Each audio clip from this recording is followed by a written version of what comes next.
चला तर मंडळी, लहान मुलांना सुट्टी लागलेली आहे. त्यांचा आवडीचा खाऊ बनवूया. अर्धी वाटी मेथी घेतलेली आहे आणि ती स्वच्छ धुवून बारीक कापून 2 ते 3 मिनटं तुपावर छान अशी परतून घ्यायची आहे.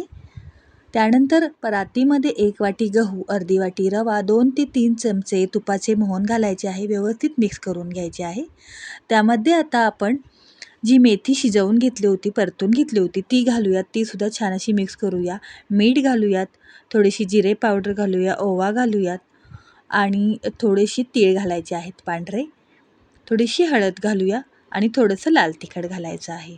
व्यवस्थित पुन्हा मिक्स करून घ्यायचे आहेत आणि थोडं पाणी ॲड करून घट्टसर गोळा मळून घ्यायचा आहे.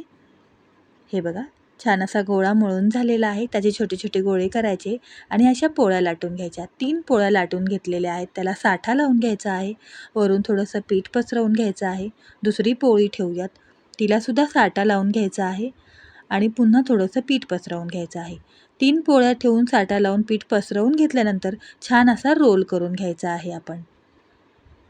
हे बघा, अशा प्रकारे व्यवस्थित रोल करून घेऊयात आणि बारीक बारीक कापून घ्यायचं आहे. हे बघा, अशा पद्धतीने बारीक बारीक कापून घ्यायचं आहे आणि पातळ अशी लाटून घ्यायची आहे. मस्तपैकी आपले मसाला चिरोटे आपण बनवून तयार झालेले आहेत. आता आपण तळूयात. अगदी खरपूस होतात. डब्यात भरून ठेवले तर 2 दिवसात डब्बा संपेल, इतके छान चवीला लागतात. हे बघा, मस्तपैकी लेयर्स पडलेले आहेत आणि लहान मुलं आवडीने खातात. सुट्टी पडलेली आहे, नक्की ट्राय करा. अशाच रेसिपींसाठी लाईक करा, शेअर करा. धन्यवाद.